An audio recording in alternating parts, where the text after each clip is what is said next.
Esteban González Pons, le tenemos al teléfono. Muchas gracias por estar aquí telefónicamente en las mañanas de 4. Queríamos preguntarle lo primero, qué es lo que ha sucedido esta mañana en su domicilio. No se ha tratado de una protesta normal. Han entrado dentro del portal, han subido hasta la puerta de casa y han estado aporreando durante 45 minutos la puerta de casa. Vamos a entregar unas cartas al señor González Pons. Esto sucedió el miércoles. Llegan hasta su casa de Valencia. Llaman a un vecino y piden que les abra. Dejarse. Acceden hasta su rellano, tocan 2 veces el timbre y al no haber respuesta dejan varias cartas con las historias personales de afectados por desahucios. El señor González Pons miente. Se subieron 2 personas, 2 activistas acompañados de medios de comunicación. Se tocó al timbre 3 veces, o 4, 3, pero al timbre, educadamente y con mucho respeto. Al no tener respuesta, se dejó en su puerta esta carta. Dentro de casa solo había niños y solo espero que a quienes lo están justificando no les pase nunca a sus hijos el verse en una casa mientras la están aporreando desde fuera, llamando asesino a un parlamentario nacional. Yo también tengo una hija, se llama Leire y tiene 7 años.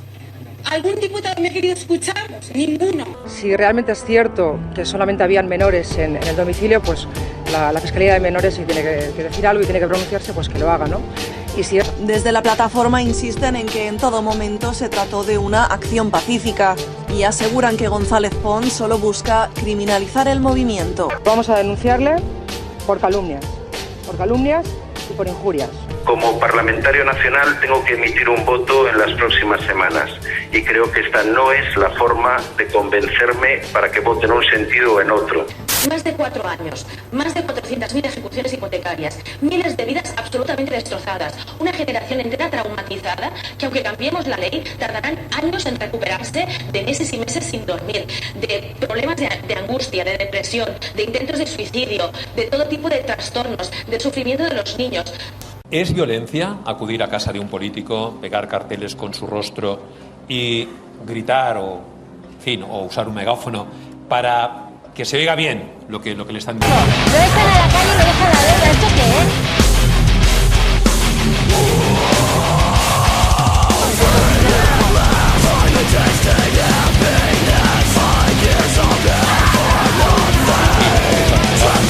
Para que se oiga bien lo que le están diciendo en la puerta de su casa. Pregunto, ¿eso es violencia o no?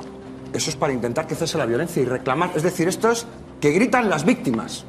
Que eso es lo importante, es decir, están gritando a las víctimas para pedirles que no voten, no aprieten ese botón rojo, porque ese botón rojo es seguir empleando la violencia contra los sectores vulnerables de este país, apoyando a los responsables de la crisis. Y eso es lo que no es admisible bajo ningún concepto, porque es una violación sistemática de derechos humanos. Aquí parece que en España hay 2 tipos de personas.